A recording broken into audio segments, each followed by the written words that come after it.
Hello, I'm Chanel. Welcome to Spirited Stardust. Today I'm doing a MYDARKDECKS sort of tag. I couldn't find a tag on it. Dark, moody, bit more somber toned decks because I was so inspired by the My Vibrant decks by Lenaria33. I thought let's do the other guys. Let's do the not so bright and snazzy decks and let them have their turn in the spotlight. So let's get started. Up first, I've got this little guy in here. This is the Obsidian Oracle deck. I will leave links down below to any indie decks as well as any walkthroughs I've done. So these are the backs, and then they have gilded black edging. So I think I'll just do it like this, and I'll go slower this time than I did last time. I was flipping through, but I don't have as many dark decks as I do vibrant, bright and colourful. Who thought? Who would have thunk? So I love this deck. As soon as I saw it online on someone's tarot channel, I thought, yep, that's for me. That's stunning. Especially the combination of like animals and gemstones and plants, flora and fauna, some of my favorite things. I do tend towards nature decks. I love nature decks, and I didn't have any that looked like this. I love its little pocket size. I think it's adorable. It's got beautiful matte cardstock. I think what I'll do too is I'll read from the guidebooks this time around because I don't have as many decks, so you can sort of see. Oh, I love that one. How it reads. So you can tell by the aesthetics. It's so this one's got a bit of a goth vibe to it. But yeah, I love it. And I might as well read. Should I read Frog and Amethyst? For some reason that one stood out to me. So let's read Frog and Amethyst. So there's just little things here. The key points are evolution, metamorphosis, and rebirth. Frogs undergo massive changes within their lifestyle, from tadpole to adult frog, but it has to be done. The more superior tadpoles will even use their siblings as food as required. No sentimentality holding them back as they jump off into a new existence. Amethyst is a balancing protective stone, lending creative calm energy to heal and purify. Don't be afraid of the gap between reality and your dreams. Instead, dump the emotional baggage and jump. Don't get resentful that life is not as you currently want. Instead, make the changes that you need in order to make it exactly that. No matter how long this journey is, no matter how hard, you are protected on this evolutionary healing path you travel. This is not just a time of release, but of transformation. Oh look, transformation, we're ending it on a butterfly. Sorry, I had to laugh because the postman just came and he can see me through my window, just sitting here doing cards. So yeah, that's this deck, the Obsidian Oracle. It's always mixed, isn't it? And yeah, it's not, I would say don't just leave it for like aesthetically dark decks. It could also be decks that maybe, like I said, you might use for shadow work, have that more of a somber feel to them, or maybe, you know, his purpose is to hit more of the heaviness in life. I'm just going to go and get the door. I'll be back. So as I was saying, feel free to just put whatever decks fit your definition of dark. So next up we've got the Deep Place. So these are the backs, which I think, oh, aren't they stunning? I absolutely adore them. And they've got gold gilding. You probably think this is going to be a bright deck. Nah, bruh. This is on matte cardstock, and I love this one. So one second, I'm just going to get the guidebook out so you can flip through. Normally I don't like pictures of people, but in this case I think it's fine. The collage style and the realism in there. So the Deep Place, this deck is sort of meant to create a space where you can feel deeply, grieve, create, explore what's alive in the shadows. Space to ask bigger questions. It's supposed to be like a dive deep deck. And what I'll do is I'll just read one. I'll pick one that calls out to me. Or I might do Tree of Life. I think that's rather pretty. Tree of Life. So I'll read from this one while I flip through. The Tree of Life connects the heavens and the earth. It's rooted deep, but also reaches for the sky, embodying both and connectedness of what it means to be grounded and growing, rooted and reaching, anchored and expansive. We're invited to do the same, to plug into the deep, grounding earthiness below our feet, while also growing into something vaster, more expansive than we ever imagined. Living a full life includes both, being rooted in the here and now, and reaching for the beyond. What might it look like to embody this both and magic in your own life? Themes: rootedness, groundedness, expansiveness, transcendence, paradox, connection. How might you both ground more deeply and expand more vastly? How are you connected with the earth, the here and now? How are you connected with the heavens, transcendent possibility and imagination? What might it look like to reach into both at the same time? Affirmations. I embody all possibility. I can be both. I can have both. I am connected to the powers above and the powers below. Practices. Go hug a tree today. Feel into the grounded rootedness as well as the expansive reaching.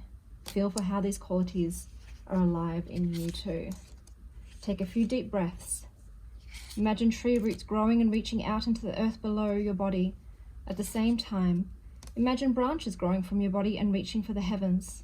Feel the currents of aliveness and energy flowing from the roots to the branches. What do you notice? What comes alive in you as you practice this? That's cute. Even finishing on another tree. So that's the Deep Place Oracle. I'll just put that one away. Next up, we've got one in here. This is just get it out. This is the Lantern Oracle, which you might be familiar with. That's already dark and moody just from the back, so I edged mine in red. This one I mentioned on like what the Tarot to the Extremes. What would you consider more of a shadow deck? This one fell into that for me in terms of the themes it accompanies. That's a prime example right here. It can be quite confronting, but I find it really therapeutic. Like I said, the aesthetic is that sort of darker, you know, more muted, deep color aesthetic. I'll find one to read. The vulnerability. Let's do this one, 5, the unknown. So I'll be reading this one. Knowing the unknown. It is natural and human to feel reluctant and fearful at the beginning of a significant change. Change confronts us with so many unknowns and such overwhelming feelings that challenge us whenever an unfamiliar direction is taken. However, to never try something new or cease to continue when things change is to go against life's natural rhythms of continued growth and transformation. What is known can quickly become comfortably familiar, as well as stifling to our gradual yet ongoing progression. The price we pay to stay in what is known is stagnation and fear. Trust that you have the sufficient skills and knowledge to navigate your way through an unknown aspect in your life. It may be that you have avoided or put off changing your career, changing locations, committing to a new project, starting a family, or ending a relationship for some time now. If so, this card has shown up to remind you that if you do nothing different, nothing changes. You are so much more than the accumulation of your fears. You are capable of moving forward despite any uncertainty that you might feel. You have everything it takes to choose the unknown and embrace change by focusing on what your next step requires. Any and every journey is a result of taking one step into the unknown at a time. Maiden's message: once you choose to keep moving, the next step will be known to you. So, oops, I'm gonna keep bumping that, guys. I'm sorry, I'm straddling it, and I'm just not graceful enough not to bump it whenever I move about. So that's the way that's going to be today. Okay, next up we've got a deck that's in here. And I've just got to get the guidebook out first so I can get the cards out. So as you can see, this is Sacred Rebels by Lana Fairchild. I definitely won't read the whole guidebook one in there because she does some pretty in-depth guidebooks.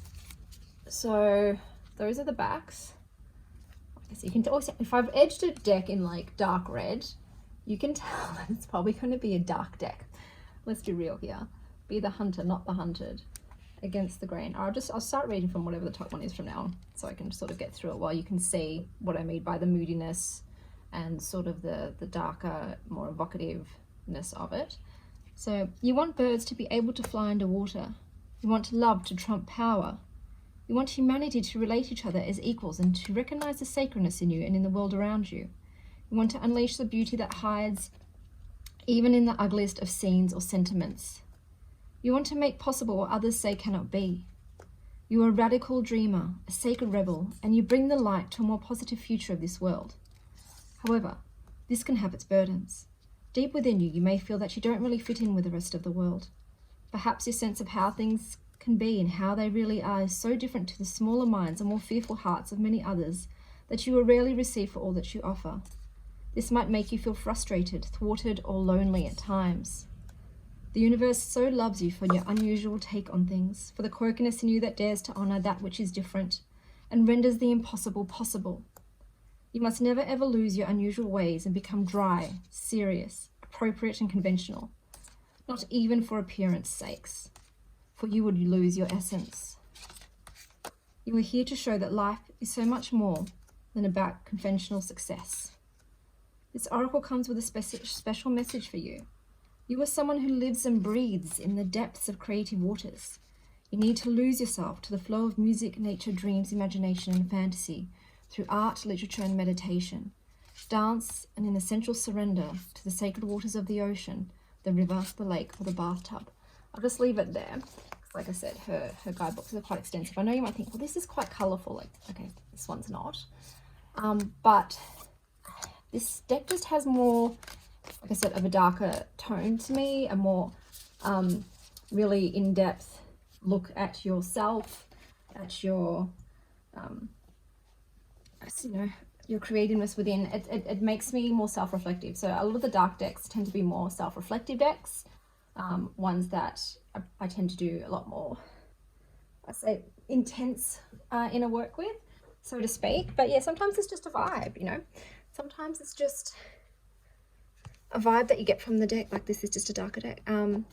This is Into the Lonely Woods by Lucy Cavendish and illustrated by Dan May.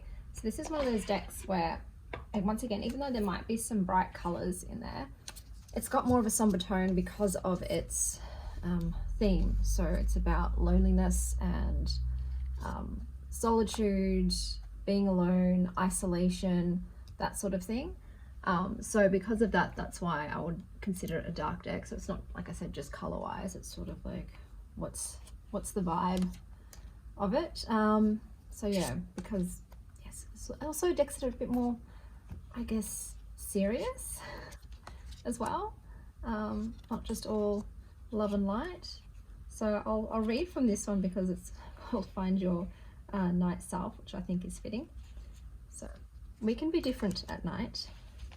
It is liberating when the peace and silence, the stillness and strangeness give us a chance to become something other than our daylight selves. Night feeds the souls who dare to dream with eyes wide open, who take their visions and create lives of beauty, and discomfort, who thrive amidst the wild, the bohemian, the nonconformists. This is what your soul craves. The song of the night, for the night to arise, for the unshown self to be made visible, for the tattered wings you've tried too hard to finally be seen by, those with eyes of magic. The night will never be lonely again, for within it, you know you will find yourself. Apologies for that. I'm not very good at multitasking. I'm not a multitasker, so I don't even know how I've even managed to read and move them. But also, yes, sometimes they're set at night. It could be a deck that features moons a lot. So that would be more of a dark deck to me because it's just moon time. It's the night time. But yeah, this was the Into the Lonely Woods, which is very sweet, but also very, like I said, melancholy almost in a way to me. Word crepuscular?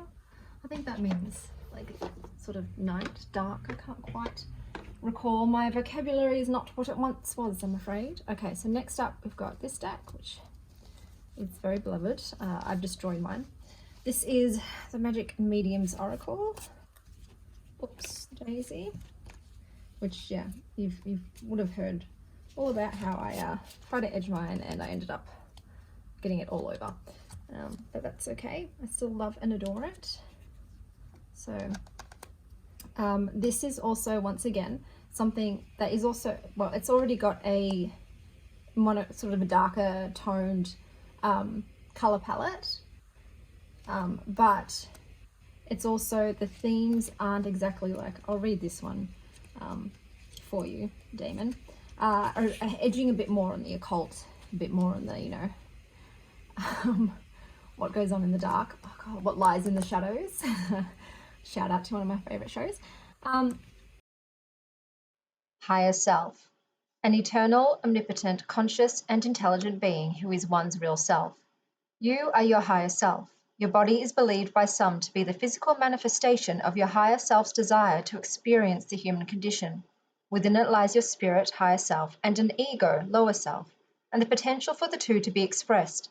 To live a life under the direction of your higher self, trust and surrender are needed. This mode of living, where control is taken from the ego to the higher self, is experienced as moving from 3D reality to 5D, ascended, more conscious realities, or the vortex. The lifestyle is entered into with a specific vibration. Meditation and engaging in your passions move you into that frequency. Some people who believe the higher self is distinct from oneself believe that it speaks to you via your emotions and that the joy you receive from pursuing your passion is how the higher self affirms your purpose. The higher self delivers feelings of joy and happiness, or unshakable knowing concerning your purpose, so that you are encouraged to live it. But like I said, there's other things in here which, you know, I vibe with. Just that one card, I'm like, nah, I'm gonna pass on that, bruh. I'm not interested in that. Working with that. I don't even do a lot of work with deities and stuff at all. Like, I would say the only one probably would be Sophia. Is like, is she a deity or is she an angel? She sort of like sits between those two. But yeah, I'm just, yeah, I'm not into that one. But like I said, that's also another way it could be a dark deck. Hey, so next up we've got this one in here. Let's have a look. So this is the Moon Witch Oracle. It's so bright on the back, and then it's like, bam! The darkness descends. It is nighttime. Night has fallen.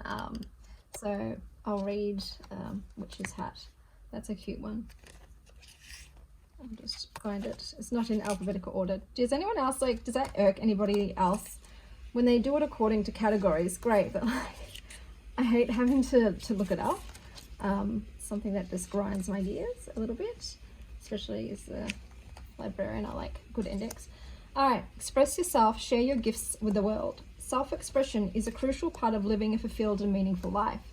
Self-expression allows us to feel confident in ourselves and our actions. When we express ourselves, we are experiencing our best self. It encourages us to contribute to our community and explore our lives, values, and ideas. Self-expression is an incredible way to release any negative energy, heavy or stagnant feelings before they take root and create additional problems. Self-expression involves transferring your energy from your thoughts and feelings into something more concrete, such as art, clothes, makeup, writing, dancing, or singing. Do not hide your light from the world. More people need to share their unique vision and gifts. We need your authentic self. Your gifts are meant to be shared. Tell your story and inspire others. Follow your inner moonlight. Don't hide the madness.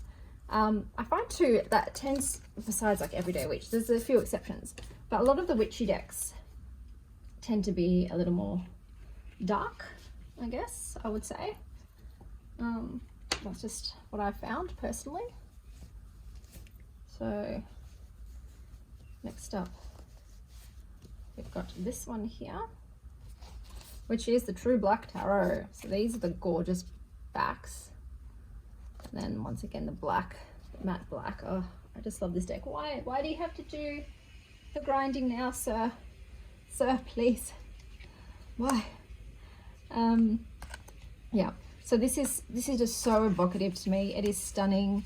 I just love the aesthetic of this and the vibe.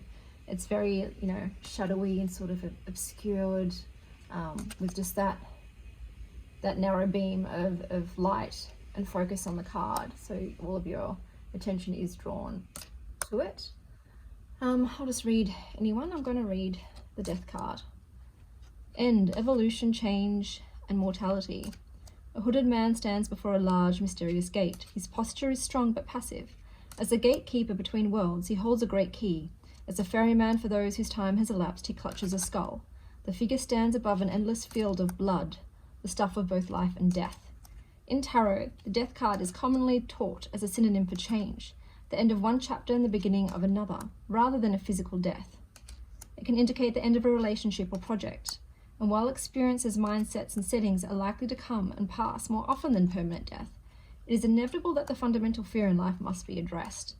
Death is a shroud behind which nothing earthly can reliably see, whether it results of inability or possibility, and is an enduring topic of mythology and speculation.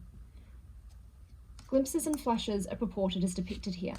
The quintessential gate to the unknown is adorned with two figures on either side, a great wolf to the left and an armed man to the right, agents in the story of Ragnarok, a world-ending event that gives rise to a new beginning. Additional artwork. At the entrance of the gate are the writings of the Tao Te Ching, chapter 76. Oh, what's going on here? Sorry about that.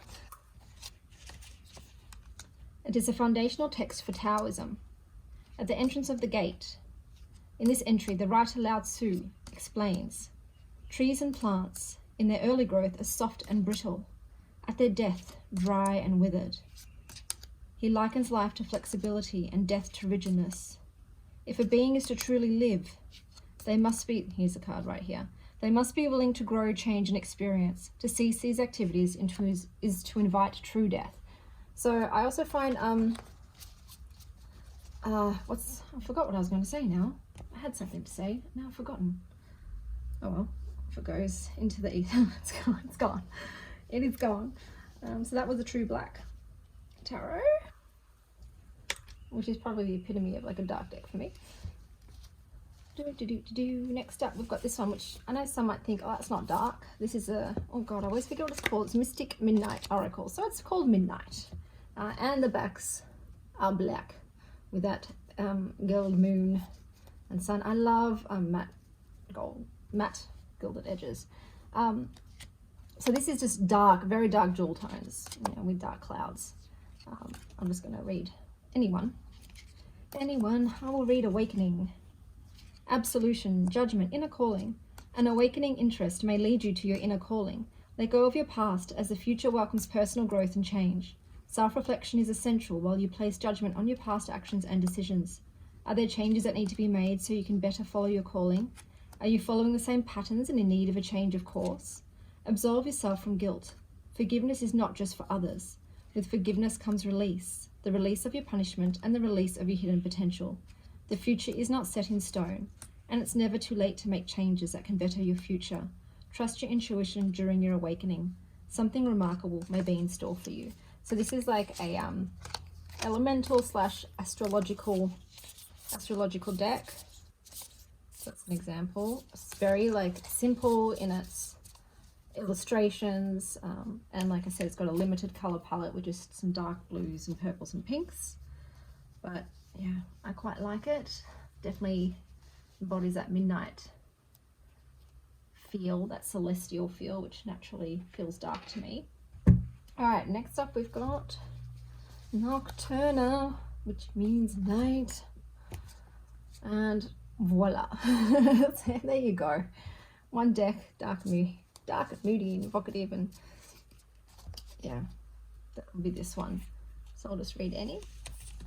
I'll read I love this one too because it's got different, it's obviously all nocturnal animals. I'm someone who flows more with the sun, solar energy, even as a woman. I don't quite as much connect to the moon. So the majority of my decks are light, but I feel like it's good to have that balance and, you know, sort of tap more into the night energy, the stars, the moon. I know stars are also like the sun, but you know what I mean. So for me, yeah, I still have a few of these because I don't always want sunshine and brightness and vividness, especially like on a Saturday. I like to do, that's when I have like my darker themes, and it's the day of Saturn. I'm a Scorpio, and my Scorpio is, you know, is in Saturn as well. So I like to match that vibe, and that's why I've got these decks.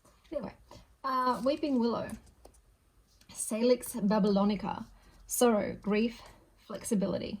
The willow tree was considered a symbol of grief and mourning in 16th and 17th century Europe. Chinese folklore associates them with ghosts due to their shape, and it is considered unlucky to have one in your yard. Oh, I didn't know that. It is also a flexible tree, able to bend very far without snapping. This teaches us to bend with the universe, with what life throws at you, rather than fighting. Look at that beautiful aurora. And all these animals that normally get such a bad rap. But yeah, this is definitely, oh, look at that. I find the darker stuff too really just brings out the image a bit more. It sort of, it narrows your focus. There's less to take in. And yeah, it's, oh, there it is. That's, I wanted to at least show you the Weeping Willow card since I read about it in this shadowy nighttime deck. Unlit. But there we go. I'm still hoping that whatever I was going to say before comes back to me, but it's probably just foolish hope. This is Oracle of Shadows and Light by Lucy Cavendish. These are the backs, which a bit like Addams Family to me. That's what it reminds me of, and I love the Addams Family. So yeah, once again, it's more of a really moody, evocative, sort of gloomy, tempestuous sea vibe with this one. I'll read one, Strange and Lonely. Normally, okay, so I put off getting one of these decks for a very long time because I don't actually like this illustration. I have kids and it does just remind me of all of their, you know, vacuous TV shows. But then my mum lent me her Lucy Cavendish decks and I'm like, oh, I love this lady. And it grew on me, but I thought out of all the ones, which one do I want? And Shadows and Light is the one that appealed to me the most. I think I need a bit more of an edge to sort of counterbalance the cutesiness of the women here.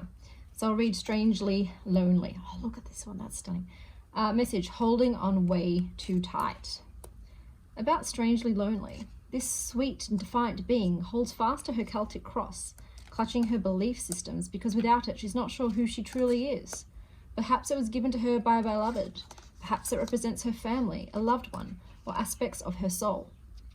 But the reason she holds on so tight is that she's lonely, and yet to connect with her soul and family on a day-to-day basis, there are times in our lives when we too may be surrounded by people, and even those we call friends, but we may still feel extremely lonely amidst it all, as she does. We may feel like we need a barrier between ourselves and the world, as she does. There is a sense that we feel too strongly our individuality, and that we are lonely, as she is too. This is rather, yeah, foretelling of her latest one, Into the Lonely Woods, isn't it, that card? She's obviously like, hey, I want to further explore that, that theme. I feel like a lot of dark decks too have a real Halloween-y vibe. Or is that just me? Like, these could definitely be brought out on Samhain. I never remember how to say that word. My Celtic is trash, bruh. But yeah, they have that sort of Halloween-esque-ness to them, or winter in terms of seasons, as sort of, you know, wintry decks, I guess you could also put your winter decks out. This is the Dreamkeeper's Tarot, so already you can see it's like it's got the muted color palette, it's got the moon in there. Yeah, so I'm just going to get reading on this one. I'm going to read from the Ten of Wands. Burdened by taking on more than you can handle. An uprooted female figure travels across the expanse of an eerie sky. She's entwined in flight with a skeleton companion as they both gaze into the mirror of fate. Together they soar and strain in carrying 10 blooming wands. The Ten of Wands represents an excess of burdens. It symbolizes taking on more than we can reasonably handle, refusing to say no or accepting all the blame. It's choosing to do things the hard way and feeling burdened by it. Gazing at the image on the card, we immediately know that their adventure would be easier without having to carry such a complex load.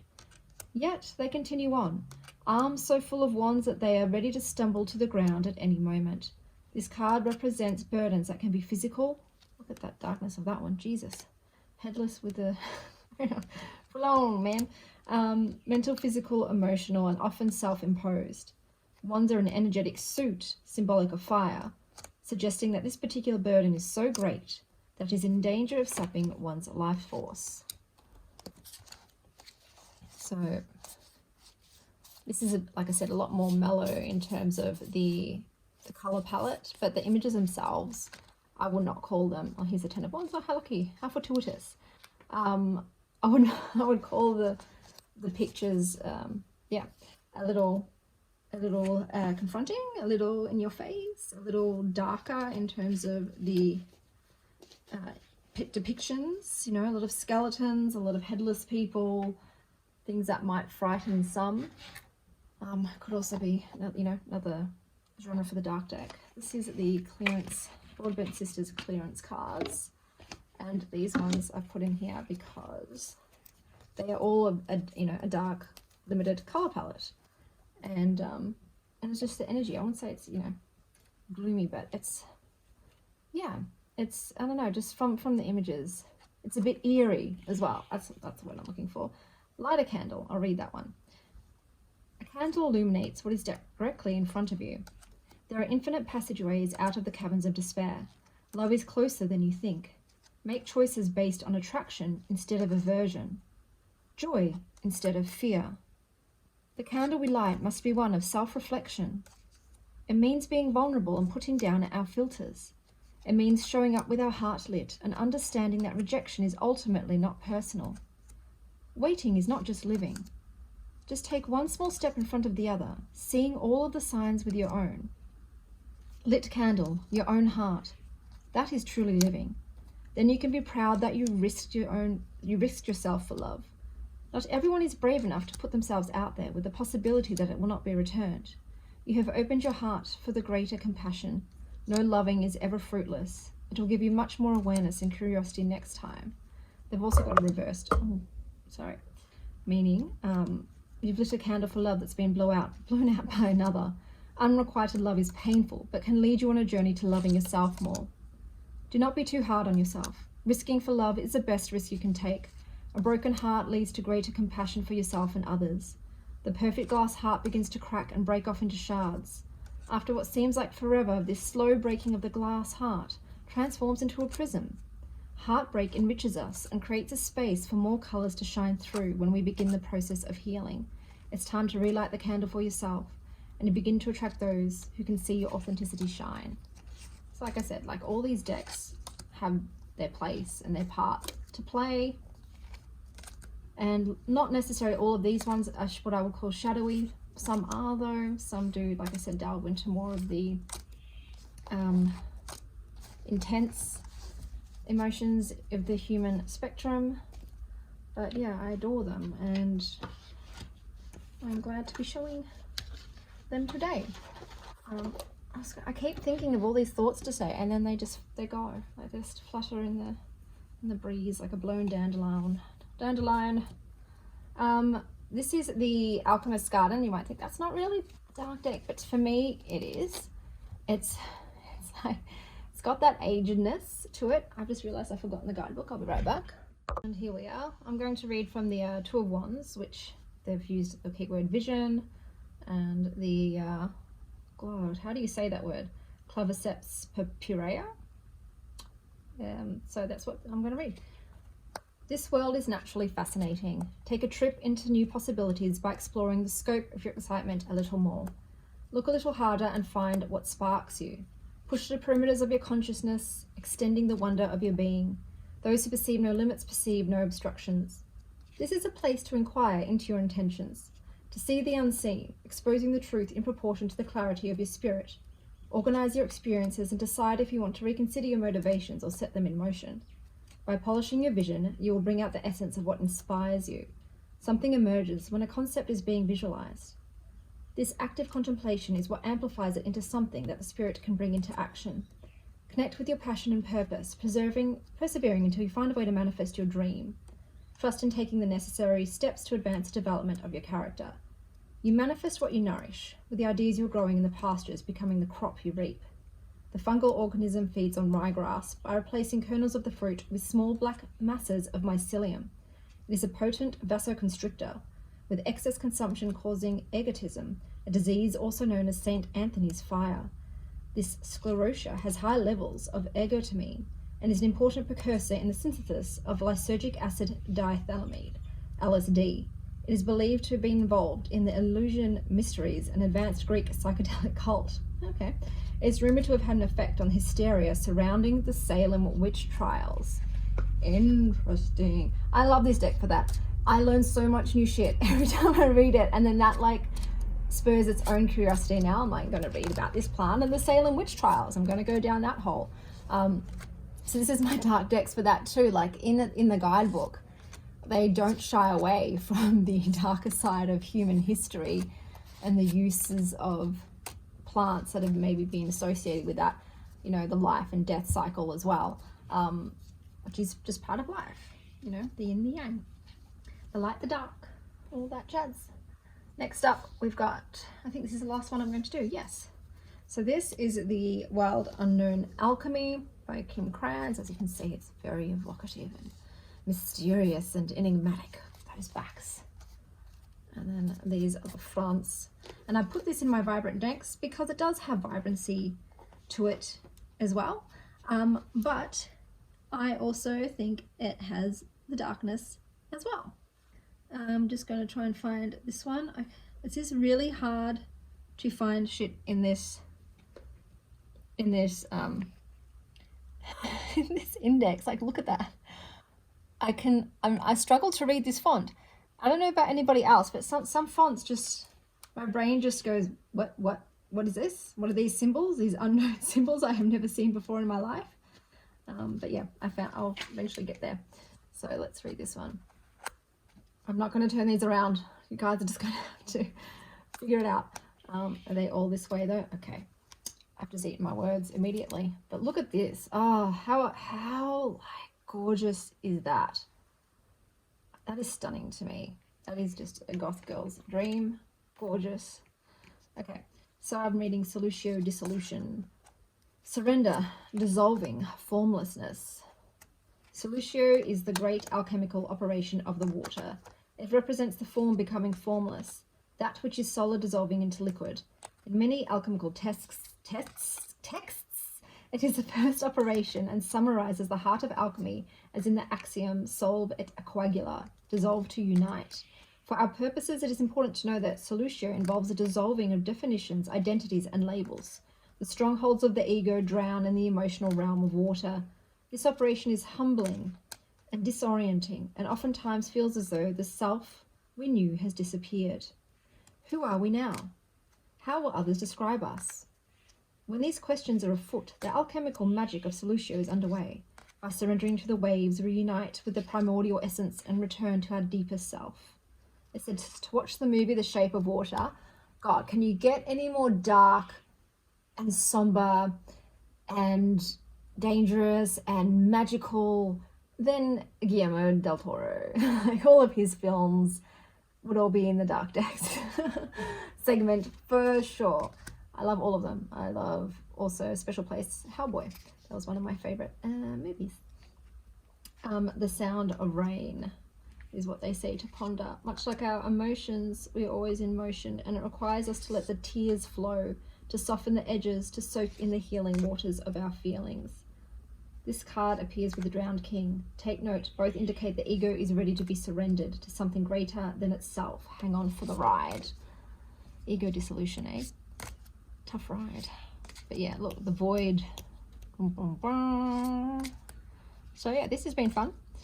Feel free to add your, you know, my dark decks. Like I said, it can be aesthetic in terms of color palette. It can be the vibe, energy, mood of the deck. It can be the topics of the deck, the theme. Yeah, just whatever you want, man. Like whatever goes. I'm not about rigid definitions and sorry, labels. So I hope you're having, I was going to say, never mind, sorry.